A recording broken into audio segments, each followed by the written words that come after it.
അതായത് ഈ പഞ്ചായത്ത് പ്രസിഡന്റുമായിട്ട് ഞാൻ സംസാരിച്ചു ഫോണിൽ. അപ്പോൾ അത് സംസാരിച്ച് കഴിഞ്ഞപ്പോൾ അയാൾ പറഞ്ഞു അയാൾ നേരത്തെ ബിലീവർ, അയാളുടെ കുടുംബം ബിലീവേഴ്സാണ്. അപ്പം അയാളുടെ പിതാവ് അസുഖമായിട്ട് കിടന്നു, അയാൾ മരിച്ചു കഴിഞ്ഞപ്പോൾ അവിടെ മറ്റുള്ളിടത്ത് അടക്കത്തില്ല. അതുകൊണ്ട് അയാളുടെ പുരയിടത്തിൽ തന്നെ ക്രൈസ്തവ രീതിയിൽ ശവസംസ്കാരം നടത്തി. അപ്പോഴത്തേക്ക് ഇയാൾക്കെതിരെ മത്സരിച്ചയാളും അവിടെ ബജ്റാംഗ് ദളിൻ്റെ നേതാക്കളും പെട്ടെന്ന് പ്രശ്നമായി. അതായത് മരിച്ചയാൾ ക്രിസ്ത്യൻ വിശ്വാസിയല്ല, അയാൾ ഹിന്ദു വിശ്വാസിയാണ് എന്നും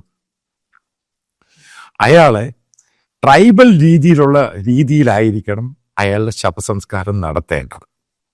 പ്രശ്നം ആദ്യത്തെ ദിവസം രൂക്ഷമായി. ഡെഡ് ബോഡി മാന്തിയെടുക്കാൻ ശ്രമിക്കുന്നു. CRPF ആണ് അവിടെ ഏറ്റവും കൂടുതലുള്ളത്. അതിൻ്റെ കാര്യം നിങ്ങൾക്കറിയാം, ഇത് നക്സൽ ഇൻഫെസ്റ്റഡ് ഏരിയയാണ്. ഇന്ന് നക്സലേറ്റ് അവിടുന്ന് പൂർണ്ണമായിട്ടും പോയിട്ടൊന്നുമില്ല.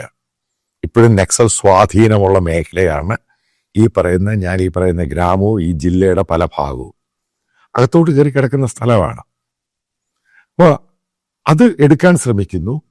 ഈ സർപ്പഞ്ച് എന്ന് പറയുന്ന അയാൾക്ക് സ്വാധീനമുള്ള മേഖലയാണ്.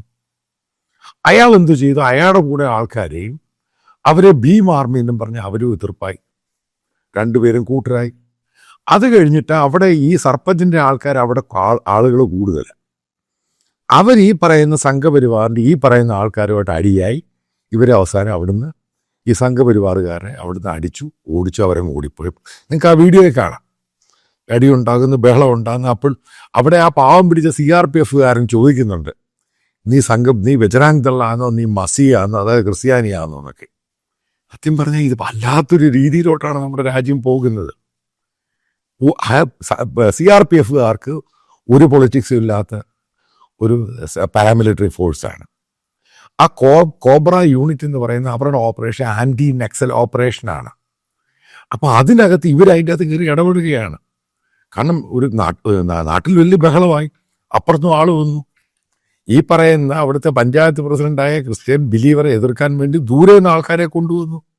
പ്രശ്നമായി. രണ്ടാം ദിവസം വീണ്ടും പ്രശ്നമാകുന്നു. കാരണം ചെറുത്തുനിൽപ്പുണ്ടാവുന്നു.